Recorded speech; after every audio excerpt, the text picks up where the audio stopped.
Ladies and gentlemen, there are moments in life when you look around and there's no one. No hand to hold, no voice to lean on, no echo to your cry. And that silence, it terrifies you, it shakes you, it makes you question everything. But let me tell you something that life has taught me the hard way. That silence is not your enemy, it is your teacher. Being alone doesn't mean being weak. It means being in the company of the only person who will never leave you, yourself.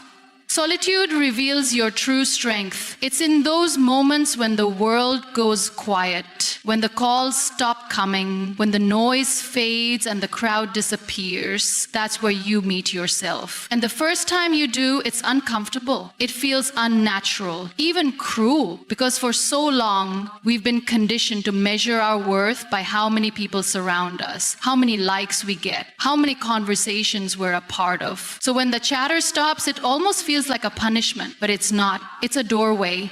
When you're alone, you can distract yourself with other people's opinions, other people's decisions, or other people's energy. You are left with nothing but your own thoughts, your own fears, your own heartbeat. And that is where the real work begins. The mask slips, the roles fade. You're not a friend, a student, a sibling, a worker.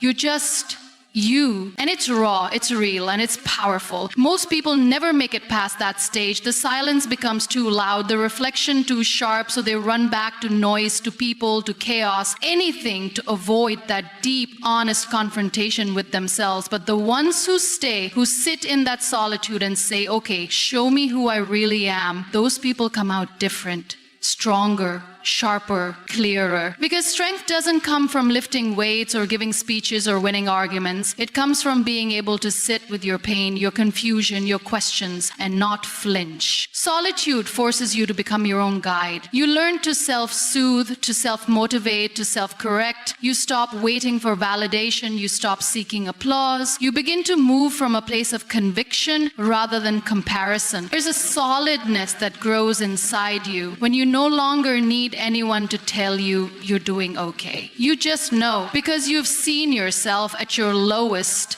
and you didn't walk away. You stayed. You held your own hand. It's a quiet strength. It doesn't scream for attention. It doesn't show off, but it's unshakable. You become the kind of person who can be alone in a crowded room and still feel whole. Who can go days without talking to anyone and not lose themselves?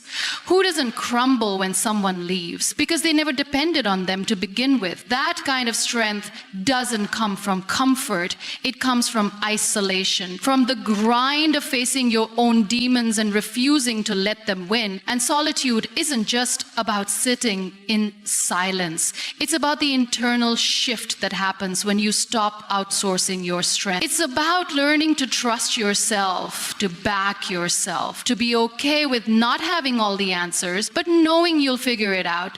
There's a confidence that rises from that space, one that can be faked and can be taken away because it wasn't handed to you, you earned it. In the quiet, in the dark, alone. Being alone teaches self-reliance.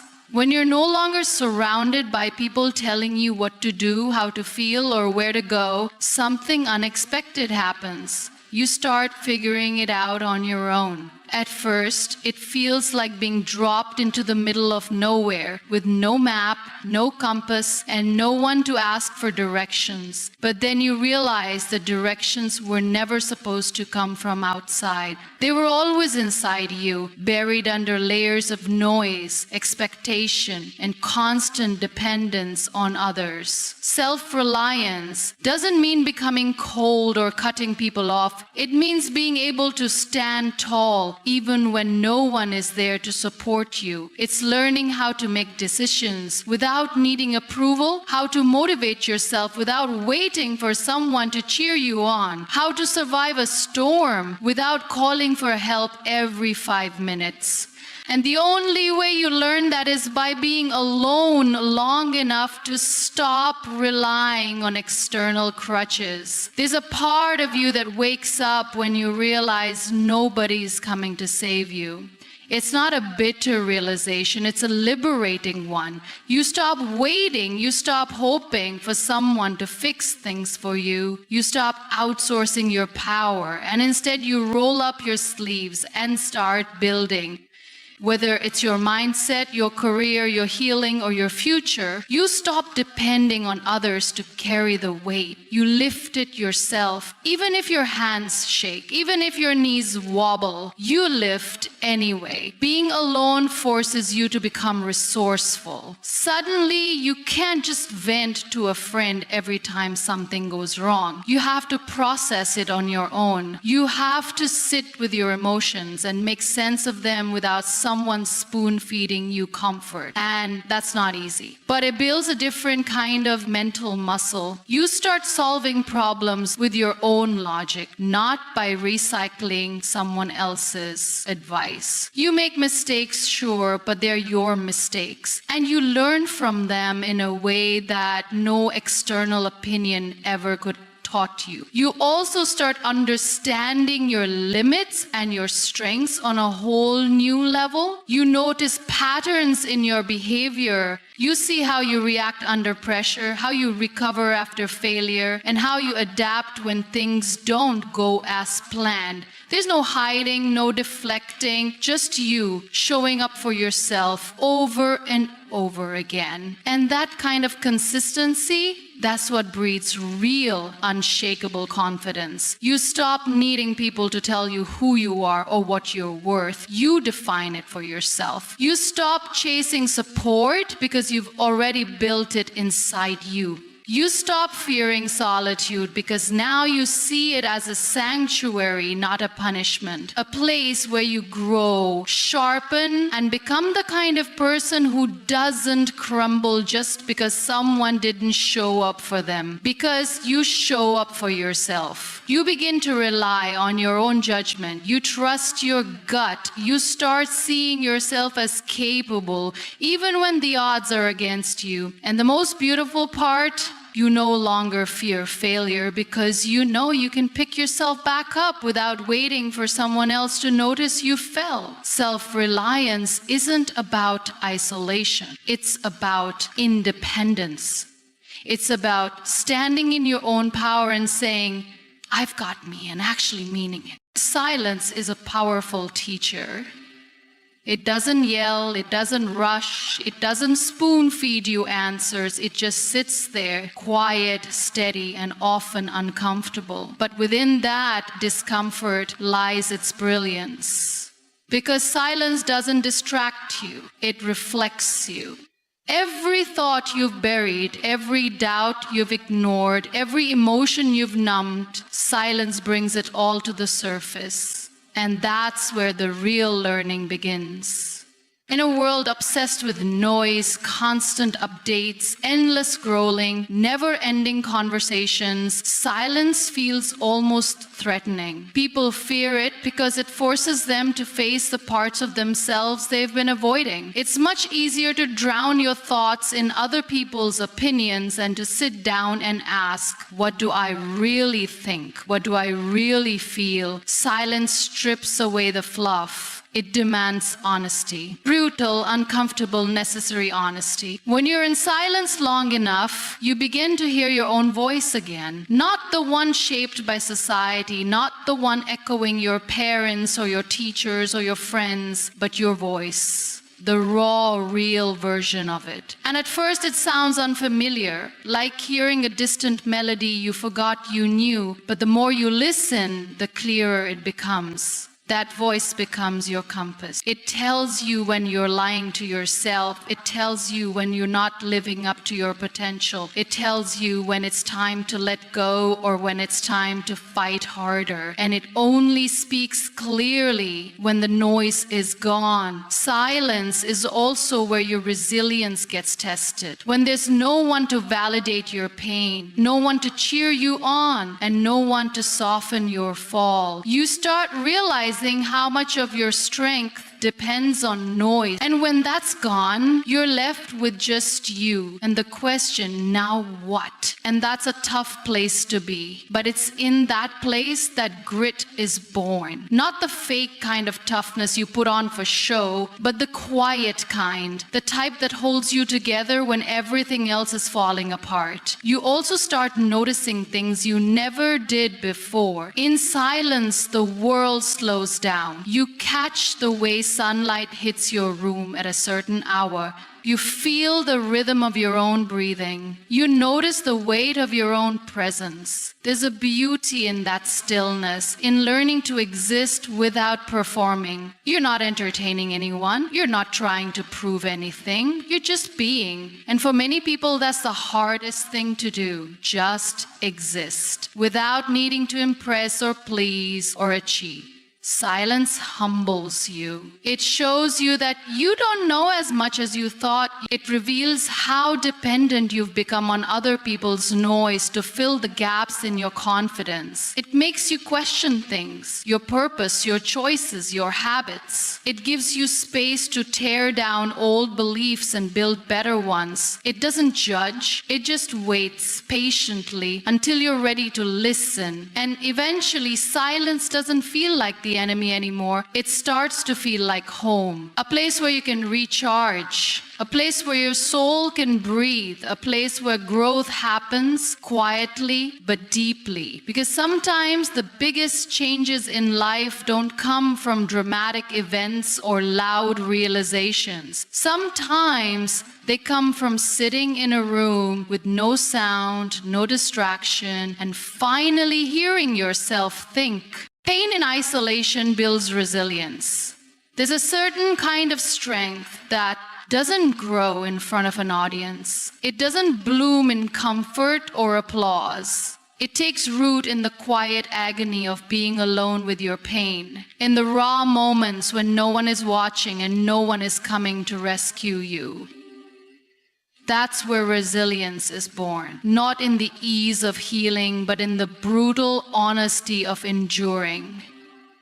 When pain hits and you're surrounded by people, there's a cushion. Someone's there to offer a distraction, a hug, a you'll be okay. But when that cushion is gone, when you're left with just the ache and the echo of your own thoughts, something shifts. You realize that the only person who can really carry you through it is you. And that realization, it's terrifying at first, but it's the beginning of a transformation that can't happen any other way. Sitting with pain in isolation forces you to confront your limits, your fears, your broken pieces. There's no hiding, no pretending, no performing. You either face it or let it consume you. And the truth is, most people try to run. They numb it with noise, drown it in distractions, bury it under busy schedules. But for those who choose to stay, to breathe through the ache instead of running from it, resilience starts to form. Quietly, slowly, like scar tissue, tougher than the skin that was there before. Pain teaches you things comfort never could. It shows you what really matters. It strips away the superficial. It exposes the parts of you that are still fragile and forces you to strengthen them, not by avoiding hurt, but by enduring it. It teaches you how to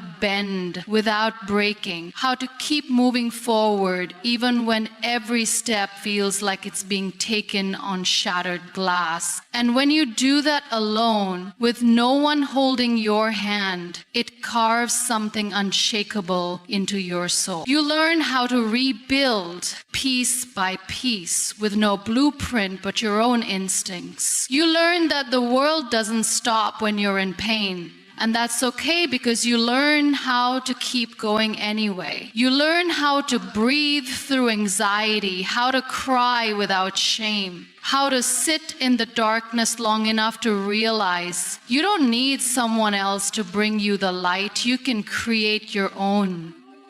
That's not just growth. That's survival evolving into power. Resilience born from isolated pain doesn't look like strength from the outside. It looks like quiet mornings where you get out of bed even though your heart is heavy. It looks like doing the dishes, going to work, taking care of yourself when every part of you wants to give up. It looks like forgiving yourself for the things you didn't know, for the mistakes you made while you were learning how to survive. No one claps for it, no one sees it, but it's real and it's life-changing. And the beautiful, ironic part of pain in isolation is that it ultimately connects you deeper with yourself. It teaches you how to be your own anchor, your own therapist, your own friend. You don't become emotionless, you become emotionally equipped.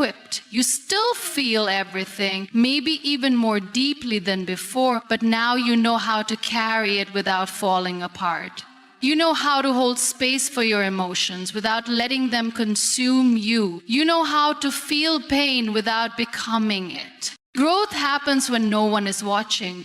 It doesn't always look like a grand revelation or a dramatic transformation. Most of the time, it's small, subtle, and painfully slow. It happens in messy bedrooms, during sleepless nights, in silent prayers, and whispered doubts. It's the kind of growth that doesn't beg for attention or recognition. It just unfolds, quietly and stubbornly, like a flower blooming in a crack of concrete, unseen but unstoppable. We live in a world obsessed with results, obsessed with before and after pictures, with applause, with evidence. If it's not posted, it didn't happen. If it's not visible, it doesn't count. But real growth doesn't care about being seen.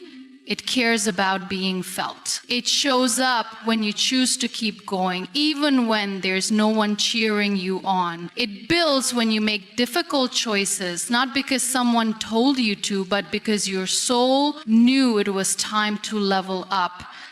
There's a sacredness in the moments where no one is watching you win your private battles. Getting out of bed when you're drowning in exhaustion. Saying no when everything in you wants to say yes, just to avoid confrontation. Choosing to heal instead of staying bitter. Admitting when you're wrong. Apologizing when your ego is screaming not to. That's growth. And no one claps for it, but it matters more than the visible milestones people love to celebrate. Growth is quiet because it's internal. It happens in thoughts, in intentions, in the split-second decisions where you finally choose peace over chaos, wisdom over impulse, maturity over validation. And most of those victories, they're invisible. No one sees you pause before snapping in anger. No one hears the ugly self-talk you finally stopped believing. No one notices that you forgave someone who'll never apologize, but you notice, and that's what makes it real.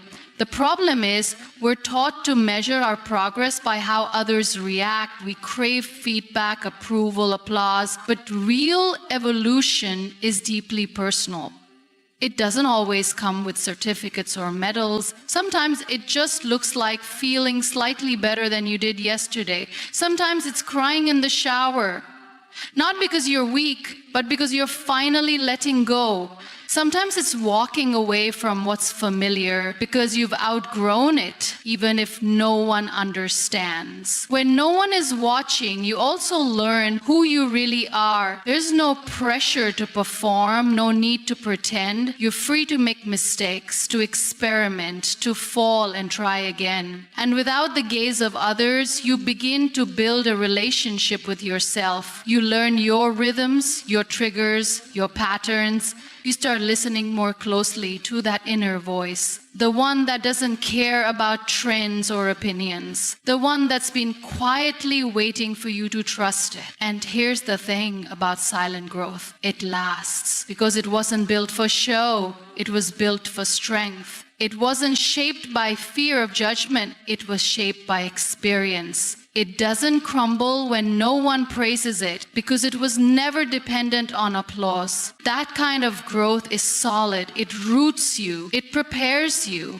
It makes sure that when life throws the next curveball, you're not starting from scratch. You're building from a place of quiet power that no one saw coming. You look back one day and realize your biggest transformations didn't happen in the spotlight, they happened in the shadows. In the quiet, in the everyday choices you made when no one else was around to notice.